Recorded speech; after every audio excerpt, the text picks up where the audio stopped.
Android and iPhone users welcome. BlackBerry and Windows Phone users, we will accept you.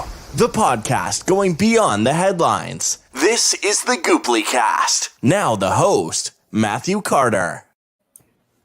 Hello everyone, you're listening to the Goopplycast. Welcome. If you're watching us live on Periscope, Twitch, or Goopply.com, thank you for joining us. And if you're watching us or listening to us after our live show, thank you for spending some of your time with us. I'm your host, Matt Carter. With me today is Matt Evans. Hey, Matt. Hello. Also Roy Schlapinski. Hey, Roy. Hello. And awesome Tim Van Claveren. Hey, Tim. Hello. So today we have a slew of interesting topics. By that I mean two. Hold up a minute. I think we got some breaking news on our thing. Tim, do you have anything to tell us today? Yeah, your awesomeness is seemingly exploding today. I don't know what's going on. No. What's tomorrow? I don't know. Look at him turn red. Look at him, yeah. He's not even looking at the camera. I want to say tomorrow we're celebrating something. Oh yeah, it's my birthday tomorrow. I turn 25.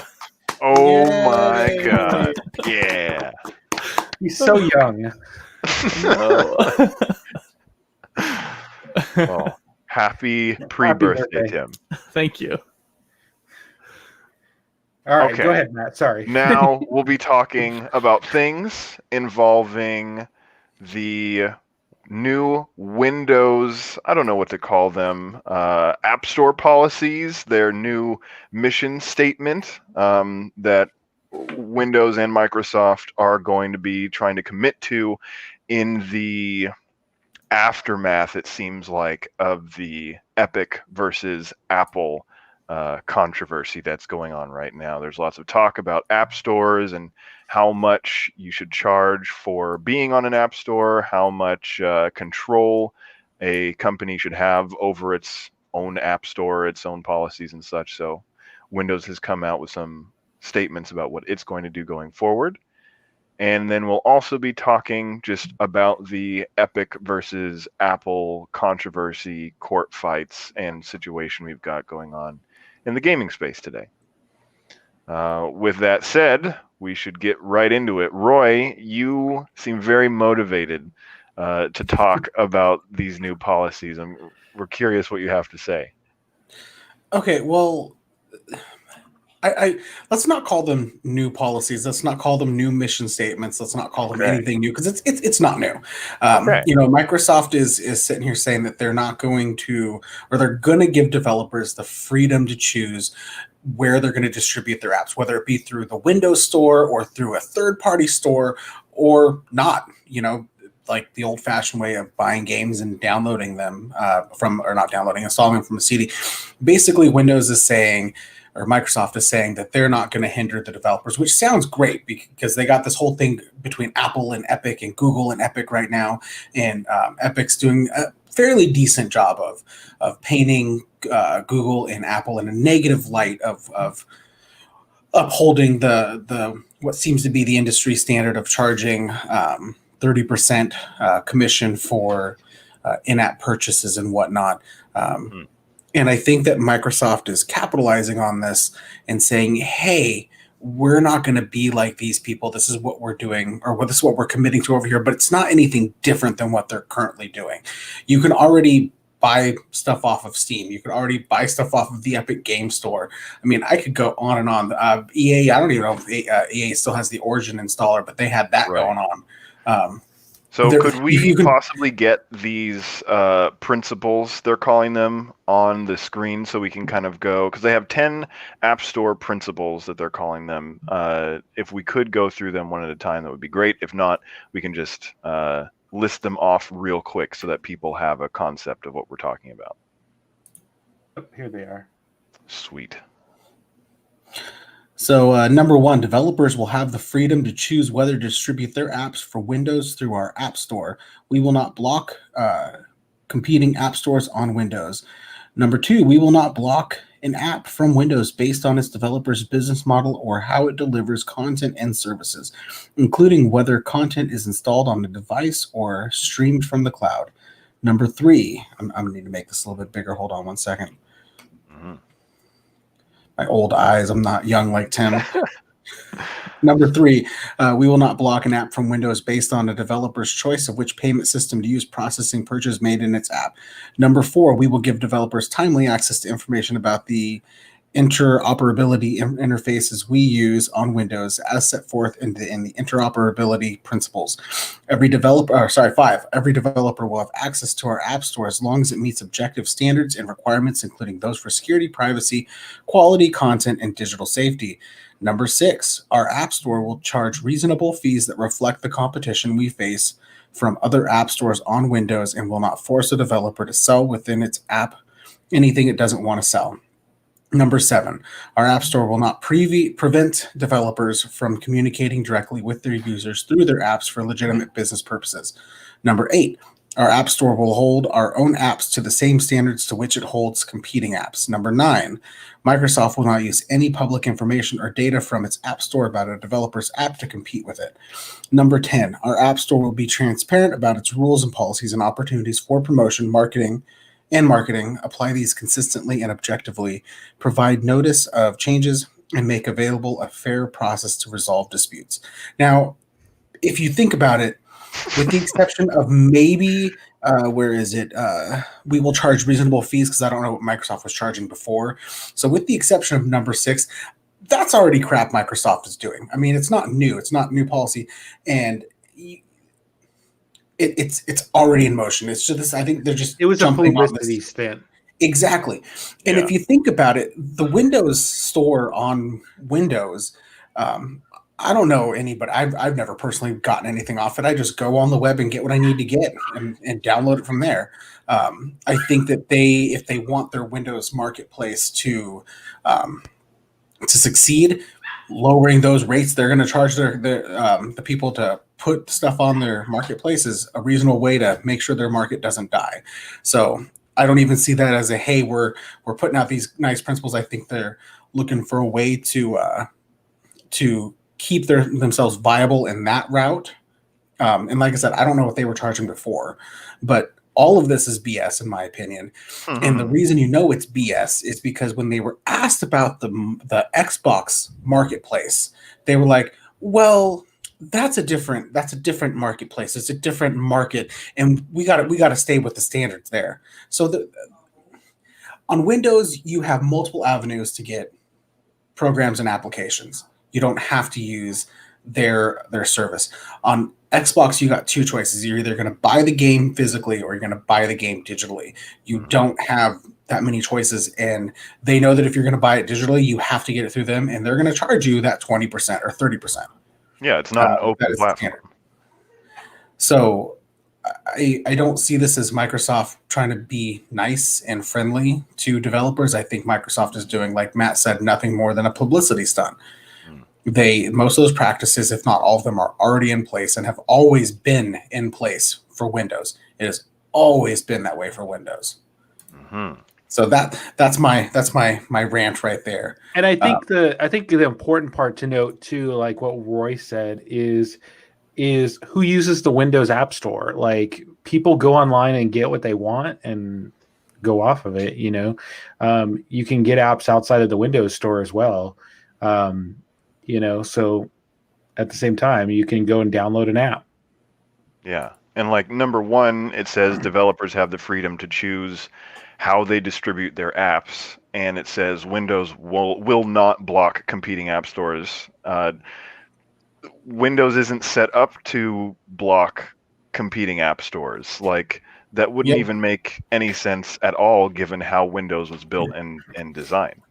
And at the same time, with Apple, you can go online. You don't have to, like, for Mac apps, it's the same way for app stores. Like, you can go online and download an app from a website. You don't have to be in the Mac App Store. So at the same time, when you look at Windows versus Mac and their app stores, like, Apple doesn't block you from getting it. Yeah, they do discourage it sometimes, and you still have to have a developer that has a license,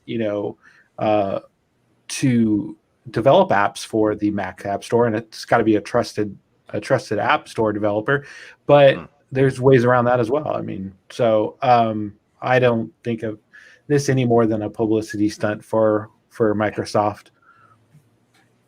I think that this is a useful thing to do for Microsoft because they want some of their applications on, I think, iOS specifically. Like they want what they have, Project xCloud and who knows what else. At the very least, they have their game streaming service that they've been trying to get onto iOS, but Apple has been blocking because they want to review every single streaming game that's available on the service. And they kind of changed that too. They changed it that you can do streaming things, but you still have to be able to review the apps that are in there. So there's still some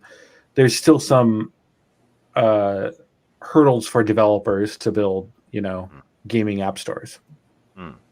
Which if Microsoft is trying to put more pressure on Apple while they're getting investigated for antitrust and monopolistic practices, you have Microsoft, a competing company, coming out being like, we're not going to do with our App Store any of the things that Apple is being investigated for right now.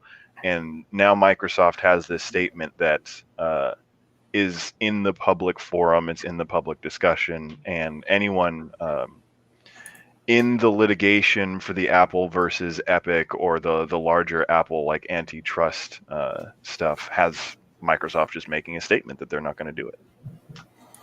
If it gets the conversation going, because I think we can all agree that there could be a lower bar than that 30%, that a 20% would be more reasonable, a 15%, if there's some sort of number of downloads reached or money made or something like that. If Microsoft putting this statement out gets the conversation going and maybe does something to better the industry, then I'm all for it. But let's not mince words here. It's a publicity stunt. That's all it was meant to be. It was meant to make them look like the nice guys, and Apple and Google not to look like the nice guys, because those are their competitors. So this is basically a cash grab for them. But I hope that it gets the conversation going. I hope that them pushing this out and standing by this principle might cause other operating system developers to kind of take note and maybe reevaluate their practices, especially if Microsoft putting this out there gives them a little boost in notoriety for their app store and what they do. And it kind of fits in with Microsoft's, I think, their strategy of becoming a more open, transparent company.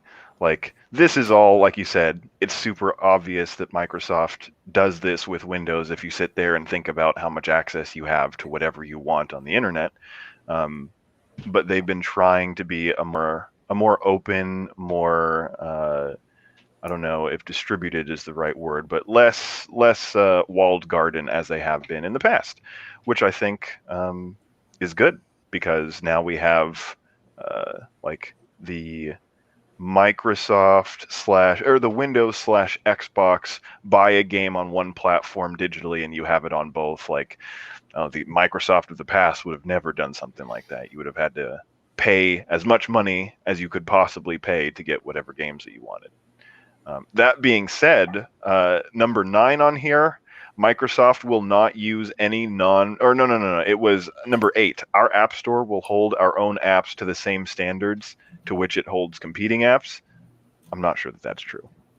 I don't think that's true either. And if you think about it, who's gonna review and make that decision? Is it going to be somebody inside of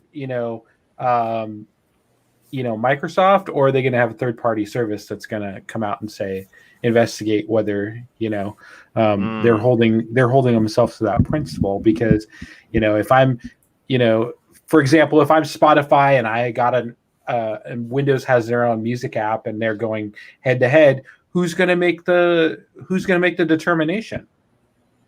Microsoft, apparently. While we're talking about this, Microsoft, if you want to hire me on at a decent rate to be your third party, unbiased reviewer, let me know. I'm sure we could all discuss the apps and do it here in a forum. We could have a council that holds Microsoft to their own principles. We will be their principal ethics. I'd have to use the App Store though. Like, do you guys really want to do that? You want to? If you're getting paid for it, though, it's got to be a good amount. I mean, I've tried to use the Windows App Store to get things that I thought would be useful and convenient and easy, and it was difficult. So then you, as on the ethics of holding them to that higher standard, you're going to be like, listen, man, have you ever seen Steam? Go over and check out the Steam store and look how smooth that is, and look how crap yours is. Seriously, there's so much example of good user interfaces and things that don't break immediately after you download them. Like, I used to play Gears of War 4 and also Halo Wars. So I'd download the games and I'd try to play them, and like the downloads would get stuck, not completing the download, but there'd still be a big chunk of the game on my hard drive, and I'd have to go on to like forums to look up how to go into the folders and delete certain amounts of content, and then like try and re-download it again. So I think just the base Windows Store experience should probably get better, and then they can start focusing on their apps and other developers' apps. Because let's face it, they don't have a popular phone out there that has a app store. Like, Microsoft, Apple and Google both have the top-rated marketplaces for apps because they have the leading platforms out there for mobile devices. So, Microsoft doesn't really have much to stand on there. I will say that I've never personally been in the App Store, so I can't really contest to what the experience or the user experience is like. Mm-hmm. I can tell you that the Apple App Store is really very convenient, and it's a lot like the Apple Store on the iPhone. And to quickly sum it up, of the Mac App Store. The reason that I prefer using the Mac App Store personally, that I think that it has that Windows doesn't quite have, is their apps that they sell on there are optimized specifically to run on Mac. And to give you an example, Epic Games was giving away Civ 6 for free over the summer, and I downloaded it, and I could get it to play on my PC for all of a few seconds before it decided to crash because my graphics card wasn't quite ready for it, because my PC's old. So I was like, oh, well, I remember looking up Civ 6 on the Mac App Store, and it says it works my Mac. Cool, I'll just go over to my Mac and download the Epic Game Store for Mac and download Civ 6. But Civ 6 from the Epic Game Store does not work on my MacBook, my early 2014 MacBook Air, because it's not powerful enough. However, the one on the Mac Store is optimized to work on Macs in the way that Mac or Apple does their hardware to software acceleration. It handles Civ 6 with no issue on the MacBook through the Mac Store. So Apple makes sure that their apps will work with your device. Not only that, but it'll tell you if it'll work with your device right there in the store. There's no like, oh, well, I have this pre-built HP computer and it has this wonky built-in graphics card that doesn't match up to anything that the system requirements say here on this Windows application. So will it work? I don't know. Let me go find this third-party website, canirunit.com, and download their tool and see whether it works. No, you go to the Mac App Store and it tells you whether it's going to work on your Mac right then and there in the app. Well, and like there's a lot to point out to that too, that the Apple makes their own hardware. Microsoft doesn't make their own hardware. So correct. when you build apps for the Mac App Store, you're building it for Apple hardware. But if there's a website out there, canirunit.com, that has a tool that you can use to see whether or not your computer has the hardware to run a certain program, why can Windows not have that built into their App Store? Absolutely, there should be something in there, and I agree with that. This is 2020. Gosh darn it! And Windows like internal tools still aren't great. They're still lacking, and they're still being supplemented by tools that you have to go look for online. And there's not something that you pull up Task Manager and you get all the relevant info that you need. You have to go to like My Hardware Info, or you have to go to Can My PC Run It? So the experience for the user is a lot more ad hoc. You have to piece together in Google search or Bing search, I guess, solutions to your problems. And I've used I've used Windows pretty much all my life, and I have never ever gone into the Windows Store on my free time to try and find the new app to download to my computer. That's never crossed my mind. There goes your shirt, Tim, right there. Oh, no, you set me up for this. You're not getting a Windows shirt. Sorry. I used the You're being Windows sweater Store cam. once in my life, and it was back when I had a Windows phone, and it was because I found out that Windows 10 had, I don't even remember what it was. It was the same app that I used on my phone that I enjoyed, and it was not a pleasant experience trying. I remember it took me like 30 minutes to get the gosh darn program downloaded, and I'm not even sure I got it up and running right. The thing that would make me want to use like the Windows Store is, especially for games, since Xbox Game Pass is going to allow me to go, if I go directly to the Windows Store and download games, I think that'll be probably the primary reason why I actually download software from Windows Store, is because it's through Game Pass. I most likely won't buy a game on the Windows Store at all, unless it's like an exclusive game, then I will. But So you're saying you would never browse the Windows Store to see what they had, right? correct. And Matt, I don't know about you, but I regularly go through the App Store at least once a week or once every other week just to see what new apps and new games they got, see if there's anything that interests me. Because Are you talking about the Mac App Store? Well, both the Mac App Store and the Apple App Store. I regularly look at what's new and what's trending and see if there's anything that I want to use on my device, because the interface is very user-friendly and very intuitive. And Yeah, they and I spend time suggesting content to you and to other people that they like filter and curate. Yeah, well, and they do have a lot of curation. You know, they have a team of editors that are out there and curate content and articles to splash on the home screen to get you to do it. So there's a lot of things that Apple does to help developers get noticed and get out there. And I think that's awesome for developers. So I'm a fan of the Apple App Store. Like Roy was talking, I don't necessarily go into the Mac app that much because I use my Mac more for work purposes and stuff like that. But I do browse the App Store on the iPhone quite a bit just to kind of see what's new out there. And Do you keep guys in do mind, that? go ahead. I was gonna say, do you guys do that on your Android phones? Do you ever just go into the Google Play Store and just look at stuff? I personally don't think the Google Play Store is as user friendly as the Apple App Store. I don't think so either.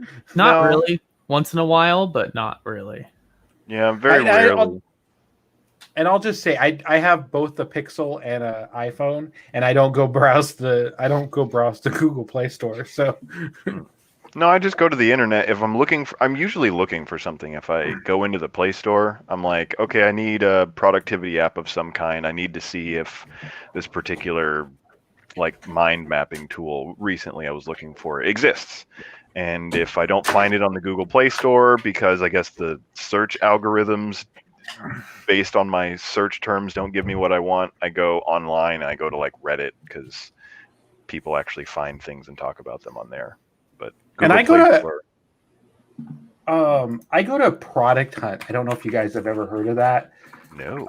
Has anybody ever heard of that? No, So but if now you're I'm looking- interested.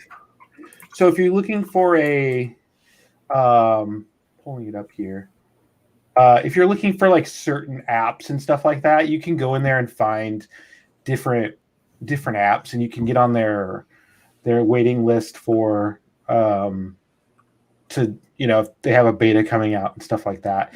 Oh, this is You cool. can They have type like in. a kind of ranking system. Yeah, they do. And like you can search for, Like if you're looking for an email client, you can search in there, and it comes up with different products that you guys can use. Some of them are in development. Some of them are fully out there.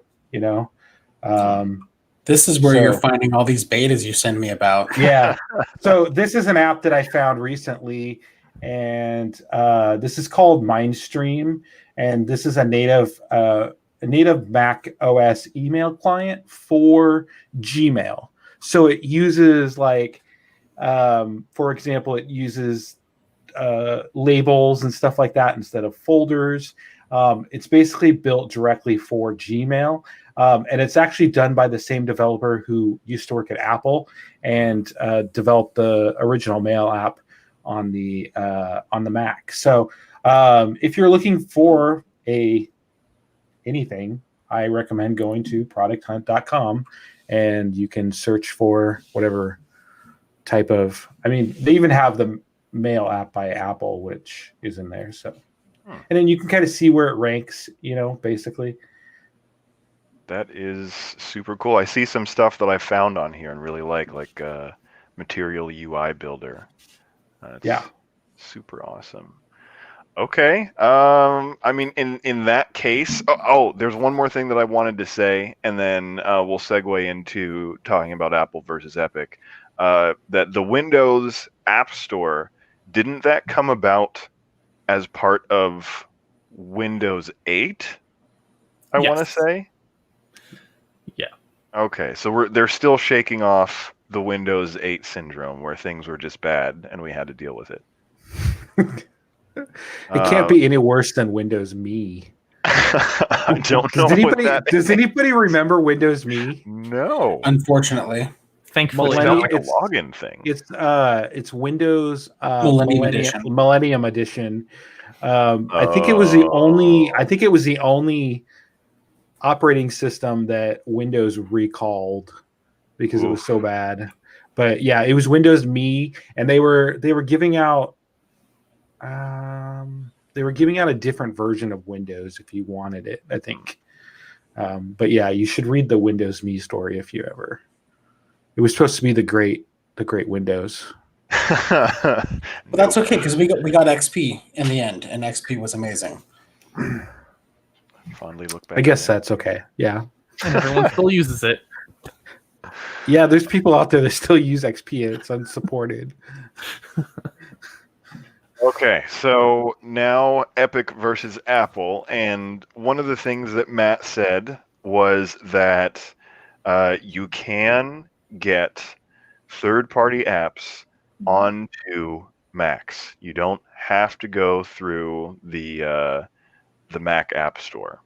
So that makes the Mac a more open computing system than iOS, which is a closed computing system, which is one of the things that everybody wants. Well, not everybody, but Apple fans want Apple to maintain for the iPhone platform.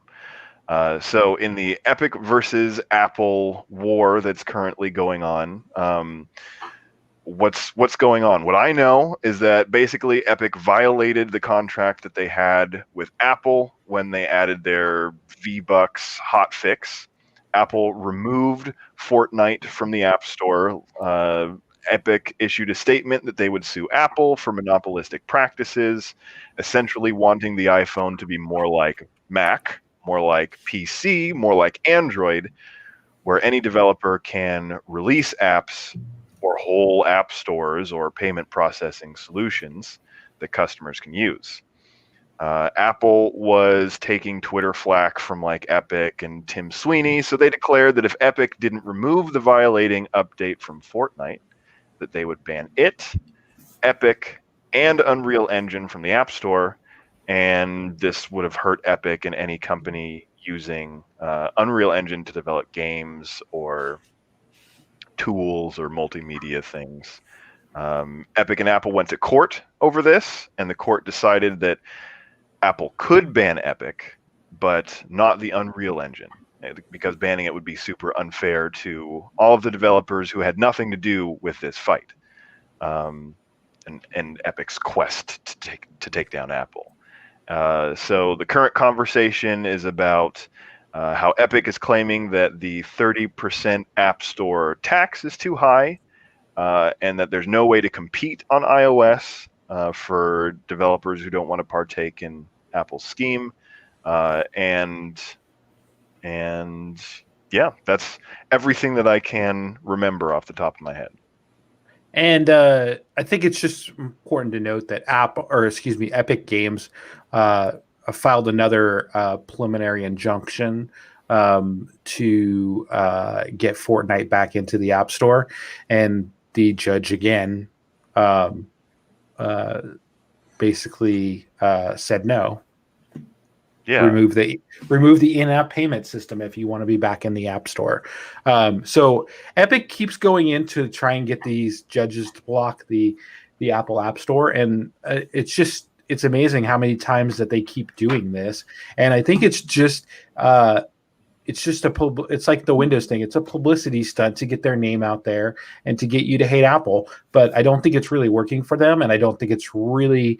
I mean, it's pretty much died down in social media. There are a few Twitter accounts and Twitter reporters who are still kind of covering it, but for the most part, I think that the stunt is over with, and I think that Epic Games needs to admit that they're not going to win this one and start making making up with Apple, because Apple has come out and said that, this is a publicity stunt because Fortnite has, lost viewerships and, people have come down, they're not making as much product merchandise anymore. I don't know if that's true, but, at the same time, I think that Epic Games needs to admit their loss here and that they're not going to win this and not take it to trial, because I don't think it's going to help them in the long run. I'd be curious to see how much revenue Epic has lost by having it not available on the Google Play Store or the Apple App Store. I'm sure we'll figure that out in the trial. Well, I'm just wondering if that number is out there somewhere. I wonder if they've had like an earnings call or something like that. Because I mean, is this monetarily speaking going to be worth it for Epic in the long run? Because you have to imagine that after it's been removed from the App Store for so long, and you've removed a base from being able to play it for long enough, that base is going to move on to something else in the interim, because they're just not going to stop playing games. They'll find another battle royale that they enjoy or something like that.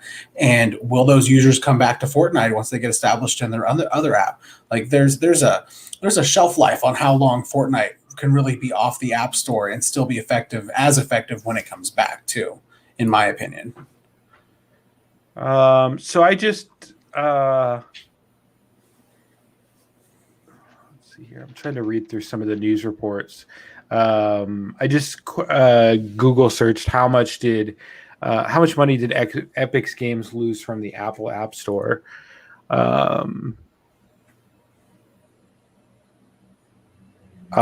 One source cites that the issue was only over the course of 2019 that Fortnite only brought in 1.8 billion and dropped 25%. It looks like somebody commented here that they've lost about 12% of the revenue. That they get most of the revenue from the consoles, which makes sense because I mean, I don't know about you. I'm not playing battle royales on my phone as much as I would play it on. I don't play battle royales at all. But if I were, I'd much rather would play it on a console. Fortnite seems way too fast paced and way too much going on with the building and whatnot to try to manage with touchscreen controls. But I mean, 12% of revenue is, I mean, that's still a pretty decent amount of money when you think about it. I mean, you think about how much they're bringing in. 12%. I mean, I think they make what? For every 100. Like a couple. I'll have to look up how much they made in like 2019 for the entire year of having Fortnite on the App Store, because I know it was a lot. My brain is telling me like $600 million or something like that, but it's probably not that. So I will find out. But with what Epic's doing, like Matt said, I don't think that they can win the fight on any kind of grounds with Apple. I think that well, let me go back to the comments here. So in the comments, I'm sorry I can't get back to them right now. There we go. Riddish said that Apple has had this 30% from 2008 when they first launched the App Store and when they only had a few phones. So Apple was this nobody, basically. Smartphones didn't exist back then. Apple came out with it. They're like, we're just going to do 30%. That's the industry standard. That's what box retailers do. That's what probably grocery stores do. Best Buy, GameStop. That's what physical retailers do. So that's probably what Apple adopted. And they've had that 30% the entire time. And now Epic is claiming that this is too much and they have too much power and it's monopolistic, but you can't have it both ways. You can't say Apple is wielding their power and taking too much from developers when, on the other hand, they're charging the exact same that they've always been and they haven't changed anything. And right before all of this happened, Epic entered into a contract with Apple, being like, all right, these terms are okay, but they were secretly plotting to undermine their agreement and strike at Apple, which I don't know. I don't like it. I think it's shady. That's what it boils down to. I mean, the terms of service that they all agreed upon was 30%. And like I said, we can argue whether 30% is fair or not all day long. But the fact of the matter is Epic entered into this developer account agreement saying that they will forfeit 30% of their revenue to Apple in order to have their stuff up on the App Store. And, if you want to protest that and have a campaign about how Apple is overcharging, by all means, go and do that. I applaud you for that. But you pulling your app you getting your app pulled from the App Store because you refuse to bow down to Apple's whims, Apple's not hurting here by not having that Fortnite money come in. And there's not enough. I mean, if they had gotten a lot of other developers on board with this protest, maybe this could have amounted to something. But so far, it's just been Epic. And Apple is not going to, like I said, Apple's not going to miss that money. That's just a barely a drop in the bucket for what Apple brings in. Oh, yeah. This is like someone walking up to Tim Cook on the street and being like, hey, would you mind changing your App Store policies? And Tim Cook just looks at them and is like, no, why would we ever do that? But Epic's like, we're huge and Fortnite makes us a lot of money. And so one of the things that I think goes to Epic's credit is that they wanted special terms. There was an email that was released where it was either Tim Sweeney or Epic in general was trying to ask Apple for specific terms to give them discounts on It was Tim the Sweeney. in-app purchase. It was Tim Sweeney? Okay. He was asking for basically a deal to not have to pay the 30%. I don't know or remember if there was a specific percentage talked about. But there is evidence that Apple bends the 30% policy for particular accounts or particular developers.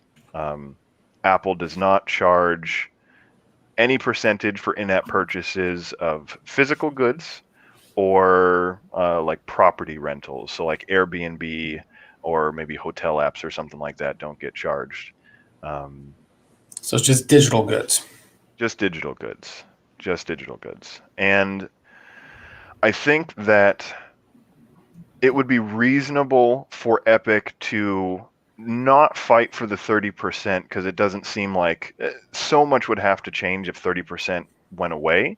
You fight for making Apple's iOS more open. So you fight to make it more like Mac, more like PC, more like Android so that there can be some kind of competition. But I don't see that happening. Yeah. I mean, Apple has no incentive to. Apple at this point, honestly, has no incentive to change anything that's going on right now. The backlash from this has been pretty much nothing. I mean, there was a small social media campaign that happened, but it's kind of died out since then. There's been some grumblings from other developers like Spotify with the way that Apple handles its App Store transactions and practices. Hey, as well. But I mean, in all reality, there hasn't been a whole lot repercussions to motivate Apple. Rinish, once again, he commented. He said 15% for video services and subscriptions. So I'm assuming that what you're talking about is that's what Apple is charging as a fee for video services and subscriptions. So would that be I think that's for Amazon. I think Amazon is charging 15%, and I think they're doing the same thing, 15% for certain like HBO Go and stuff like that, streaming services and stuff like that. So, if you do in-app purchases and stuff like that, or you subscribe through one of the streaming services like Amazon Prime, for example, then you would get they would get 15% instead of the 30%. And Apple has an agreement in there that if you make a certain amount of viewers in the Apple App Store, they will drop their commission rate down from 30% to 15%. So that's not anything new. I feel like there has been some leaked documents showing that certain developers like Amazon might be getting that 15% ahead of time. And I think we've seen some leaked documents and emails that went to Congress and stuff like that. I did read, I think on one of the headlines, I didn't really click the article, but one of the headlines said that Congress and the Senate are both, on both sides of the angle, say that there needs to be an investigation into, App Store guidelines and policies for possibly a monopoly. So I feel like that's coming maybe in 2021, and we might see more of like a Congress acting and trying to do it.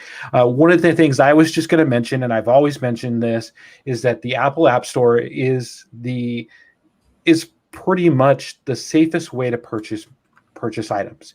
Your purchases go through Apple.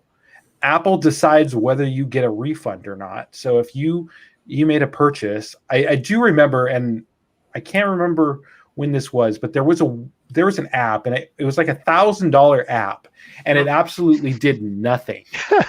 It absolutely did nothing. You paid it did nothing. Yeah. Like you open it and it sparkles gold or something. You paid $1,000 for this app, and it even said in the description of the app that this app does nothing. You paid $1,000 for it, and 7 people paid the $1,000 for it. Now, those people should have never gotten their money back because they're stupid if they're going to do that to see if there's nothing in there. But some of them got their money back because they went to Apple. Apple reviews both sides of it. They say they ask for, if it's a dispute over things, they'll ask for a developer to respond to the claims, or whatnot, and they'll make the decision. So yeah, it's Apple making the decision, but they want the ecosystem to work for everybody. They want the ecosystem to be safe for everybody. And that's what Apple pushes. And when you have one app store and Apple makes a decision, then it's safer for consumers, I think. Because up that $10,000 app, it just reminded me that there was a Game Boy Color game that went on the App Store in February 2012. It was Pokemon Yellow version. It was not Pokemon Yellow version. It was a fraudulent app, and it ran for 99 cents, and it got really high up in the charts, and Apple pulled it after it got 1,352 bad reviews saying it was fake. And I'm pretty sure all those people got their money back because that was definitely a quality control issue on Apple's part. Yeah, and the other thing too is when you have Apple stores, you have the Apple Store. Apple curates everything and looks for everything and goes through everything. It makes sure that the app doesn't jeopardize the battery. It runs on all devices. When it goes through the app testing process, they test it on iPhones, 6, 7, 8, 10, 11 and the 12. They tested on all of that. They see what the battery performance is. They don't allow apps that are out there that take advantage of the systems. And when you create a third-party app store, are you going to get that same opportunity? Are you going to get that same benefit to a third-party app store? I definitely, I mean, I agree. Are you going to get the same benefit from a third-party app store? Like, there's definite value in what the Apple App Store is providing. And I don't even think Tim Sweeney is arguing that. He's just arguing to circumvent it completely. He just wants to go around it completely. He's like, okay, yes, the App Store exists, and there's clearly value in that, and they used it probably the most out of any developer that's ever existed to promote Fortnite and to get Apple to promote Fortnite. He just doesn't like that it's the only option for him. So I'm curious if you guys don't want to see the App Store become more like the Mac. Would you guys like the Mac to become more like the iOS App Store? I don't way things are. I don't think that you can. I don't want to be able to load apps on a non-app store. I like the safety and security of that. That Apple goes through and tests all the apps. So I think that's a benefit to me, and it's a benefit to the user experience, like I had mentioned in the past. So.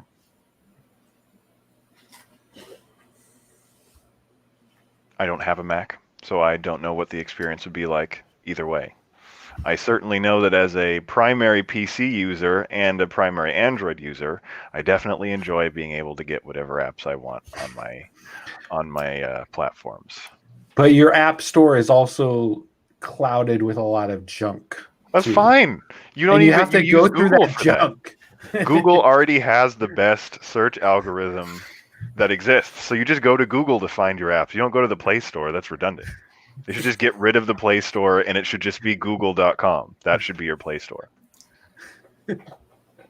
Well, so Google makes the Play Store, though. So why not? You just get rid of that. That's clearly it's clearly failing. Apple dominates in that space. It's their users pay 2 or 3 times more than the average Google user. So you just get rid of the Play Store. It's just failed. You just make Google the search bar for everything. That's it. It's so much cleaner. Oh my goodness. So any other points for Apple v Epic? I was just gonna say that I think the trial is scheduled. There's no date yet, but I think it's roughly gonna go to trial right now in July of 2021. So I guess we'll kind of see. Oh, that is going to be so long that those lawyers are getting paid. Good for them. Whoever and they're probably making $500 an hour, $1,000 an hour. The person or team that convinced Tim Sweeney to do this is a maniacal genius. So I read this, and I can't remember where I read it, but I read it through. Oh, I guess I read it through some of the emails. But Tim Sweeney was sending emails at 1 o'clock or 2 o'clock in the morning to Tim Cook and the other SVPs at Apple, and I don't think that's the time to send emails regarding. Imagine the face palms from the legal team. Yeah. You want to get your communication. I feel like Tim Sweeney needs to let his lawyers handle this and let his lawyers do the communication. And if they want him to send him an email to Apple, then that's what they should do. And he should be consulting his lawyers before he's out there. Because I've seen some of the email chains, and they didn't look very friendly. Oh. Anything sent that late at night is not going to be friendly. Let's face it. Yeah. No, you're not in your right mind at 2 a.m. It's probably when you're the CEO of a company fuming for years over how much Apple is controlling your decisions. one thing, another comment by Riddish, which I think is fantastic, is that if Epic wins this case, they will probably put an Epic store on Sony, which they'll just be everywhere. There will be an Epic launcher because if you destroy this kind of closed ecosystem on iOS, which is literally the pinnacle of closed ecosystems, you'll destroy it for Xbox. You'll destroy it for PlayStation. You'll destroy it for Nintendo. That would actually be kind of cool. And you'll have Epic launchers on everything. They'll just start infesting everything little by little, spawning on different platforms. Which I don't think that Epic is the right company for that. I don't think that they have the kind of clout or goodwill where I'd be like, oh, cool, more Epic launchers. Now, if there was a Steam launcher on everything, that would be kind of cool. But I don't. We can just let EA do it, right? EA is a good company. Sure. Yeah, they're great. So I think it's important to note. I don't think Epic is going to win this lawsuit, and if they do, that's a miracle. But I think that if anybody has thought long and hard about a lawsuit against Apple, it's Spotify, and Spotify hasn't brought a lawsuit against Apple because Spotify has been very outspoken about Apple in the past, and I think that if they had found ground to stand on in the terms and conditions of Apple, that they would have done it by now, and I just don't see that happening with Epic. So my prediction is that it's going to be a horrible trial for Epic, and they're going to lose in the long run. But good luck to them if they do. I mean, Spotify, they have, in my opinion, have a much more legitimate claim. I do see that too, because they're mostly in competition with Apple Music, and Apple Music is on there. So it kind of goes back to that Windows Internet Explorer. Yeah, the Windows rule, like that every app is going to be treated the same. If Apple is saying that too, then I just don't see that happening. Spotify has come out and said, in the past, like we're not allowed to use Siri, stuff like that. We can't use Siri. Apple has built integrations for that. I think there's been good communication and dialogue, some of it out in the public between Spotify and Apple, but I think that has helped Spotify in the long run. And I think that if anybody has, again, ground to stand on, it would be Spotify, and they haven't brought anything yet. So I think those lawyers, are saying, hey, you're not going to win. Yeah.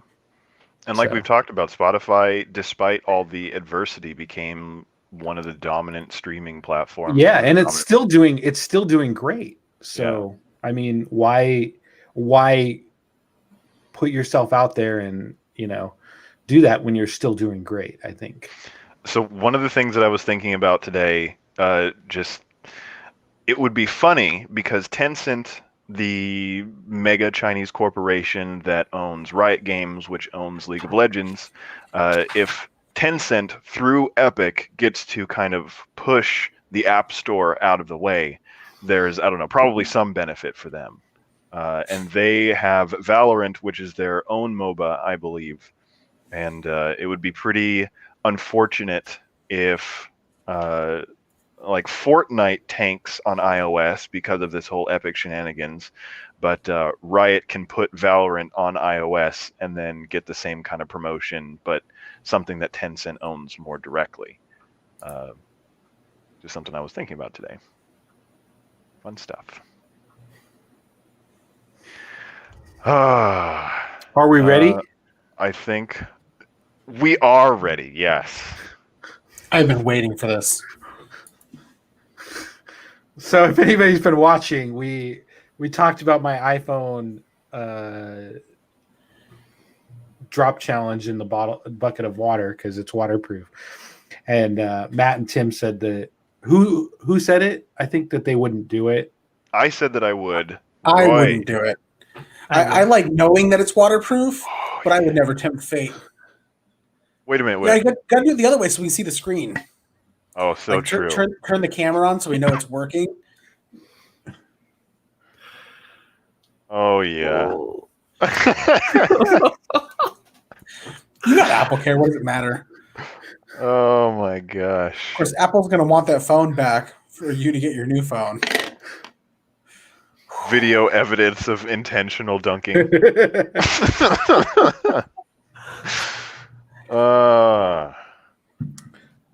What could we?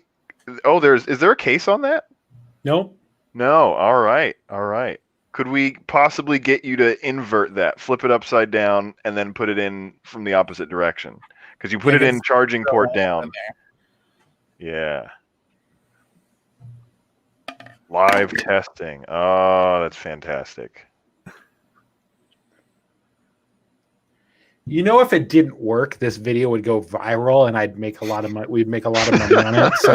So either way. Nice. You kept your end of the bargain. You dunked your phone, and it still works. Oh, I lost an icon on my dock. I don't know what it was. Oh, Nope. Apple. See, it ruined his phone. No, it moved up to the dock. It was the wallet app. Let me play music on it real quick. Hold on. So when you get your iPhone 12 Pro, you gonna repeat this test? Oh yeah, if you do that day one, it's like. Yep. Still works. Awesome. Okay, you're up next, Roy.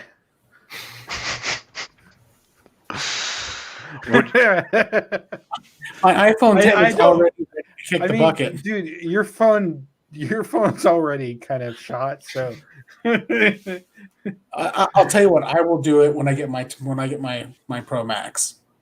Okay. Sweet. I'll have Apple Care on that. So I guess there's a bit of an update. So I mentioned in the last video we talked about the iPhone Pro Max and that I was going to get the Pro Max. I decided to downgrade, and my wife hates it when I say downgrade because I'm not really downgrading the iPhone Pro. It's a slightly worse camera and it's a different screen size. I'm changing screen sizes, and one of the reasons why is, or there's a few reasons why actually. One was I kind of like the idea of having a smaller screen for a couple reasons. It fits kind of a little bit better in my pocket, and it'll also fit in my wireless charger in my car without any problems. The iPhone Max won't really fit in my wireless charger, so I have to plug it into a cord. And I paid extra to kind of have a wireless charger in the car, and so I feel like I'm not getting the benefit out of that. And then my wife kind of wanted a smaller screen as well. She kind of thinks that the bigger size of the Pro Max might be too big for her. So, and we kind of share the same cases in some cases. So I wouldn't be able to share the same case for the phone. And then I just wanted my phone a little bit earlier than Roy. That's what it really comes down to. It comes down to two things. Number one, they share cases, and his wife wants the smaller screen, and so he's hosed right there. Number one, and number two, he wants his phone before me. The rivalry is real, and not just because he wants before me. He just wants his phone sooner. Like he wants his iPhone 12 now. It is kind of nice that it's coming on Friday. So I might do a Facebook Live video or something on Friday, just to kind of go over the first day's use with it, or a couple hours use depending on how late it comes. But I have not changed my mind. I'm sticking with the Pro Max. I consume most of my media on my phone. I don't know why I don't use my TV that often. I just would rather literally sit in the recliner and watch on my phone. It's just getting it's too much work getting the TV turned on and getting the Xbox turned on. I'm trying to convince them. I'm trying to convince them to get an iPad Air right now, and it's like really hard to convince him to do that. Well, because that's another device. You have to you get home, you have to go get the iPad, which maybe it's on the charger. You have to pick it up. You already have your cell phone in the pocket. Why are you taking these extra steps? You just throw yourself down wherever. That's called laziness. In all fairness, I've been doing a lot of streaming on Apple TV Plus, and I have two options if I want to watch Apple TV Plus. I have three options. I can either A, stream from the web.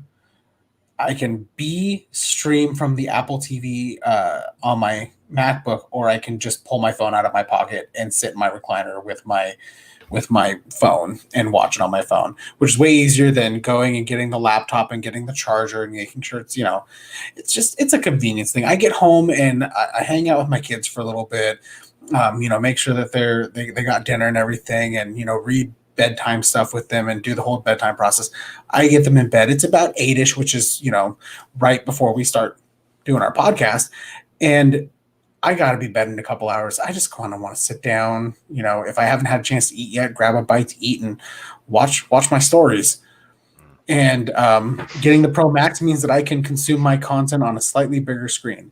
And it's not that I'm against getting an iPad. It's just being able to justify that, what is it, $500, $600 price tag for an iPad Air right now. And I would love to use the iPad for video editing and photo editing and doing stuff with like Goopply stuff, for instance. But I need to be able to justify its cost for what I would actually use it for and justify its usage. And I'm not quite there yet. I can't just, as much as I would love to have an iPad Air, I can't justify the expenditure on it at the current moment.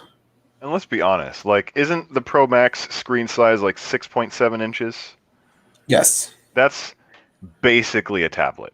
That's and 0.3 inches away from, I have a Nexus 7. That's a tablet size screen. And the current 11 Pro Max is 6.3 inches.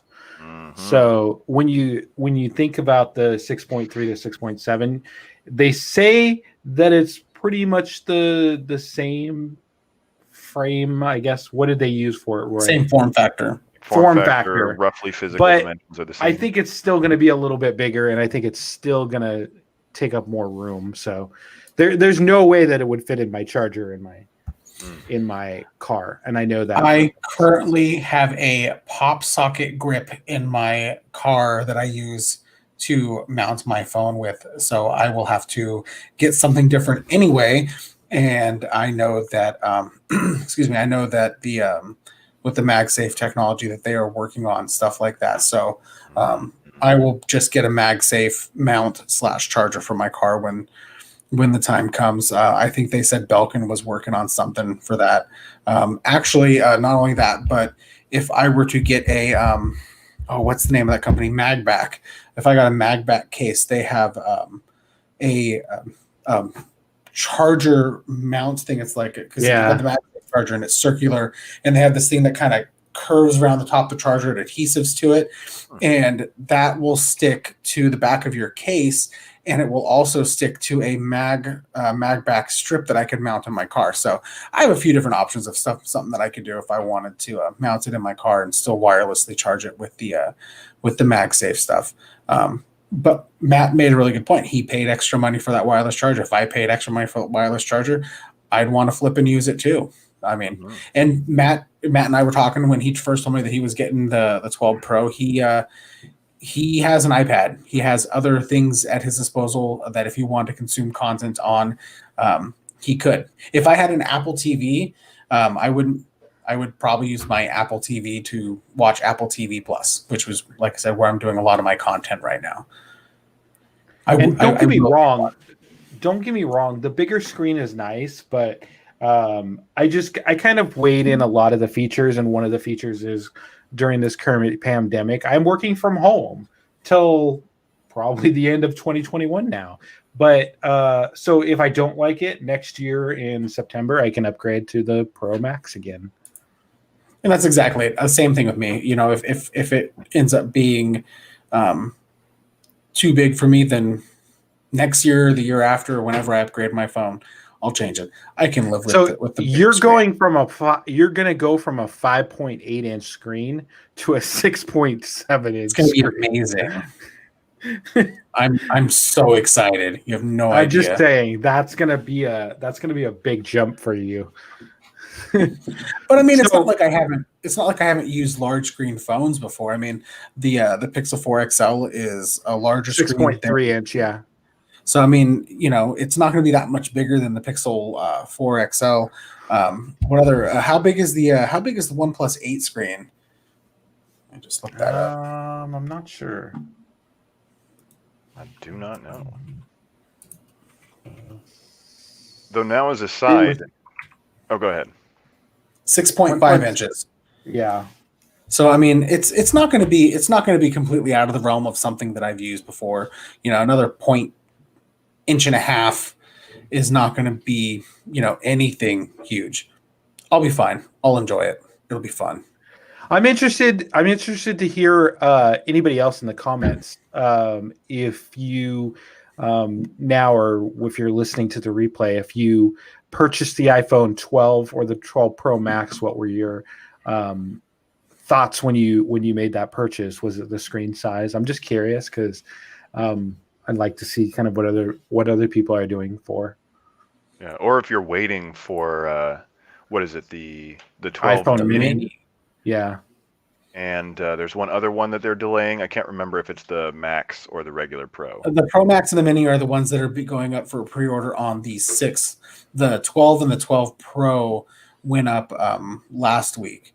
Oh, and what I hear, the 12 is not selling as much as they had initially hoped for. It's not selling as well as the iPhone 11 did. And I'm not super surprised. It's not like it's the biggest upgrade from the iPhone 11 other than like the OLED screen and the usual upgrades that happen every single year. The iPhone 12 Pro, I think, is selling a lot faster than they thought it would. And that doesn't surprise me. I mean, with the camera system that it's got installed, if I was upgrading my phone from a phone that I bought last year, theoretically, the 12 Pro would be, a decent one to look at if I wanted to stay roughly the same size. Okay. With that said, I think that's a good place to wrap it up. Thank you guys for joining us in this discussion. Thank you all for joining us today on another episode of the Goopplycast. I've been your host, Matt Carter. For Matt, Roy, and Tim, thank you guys for watching and listening. Remember to like, follow, and subscribe, and we'll catch you guys on another episode of the Goopplycast.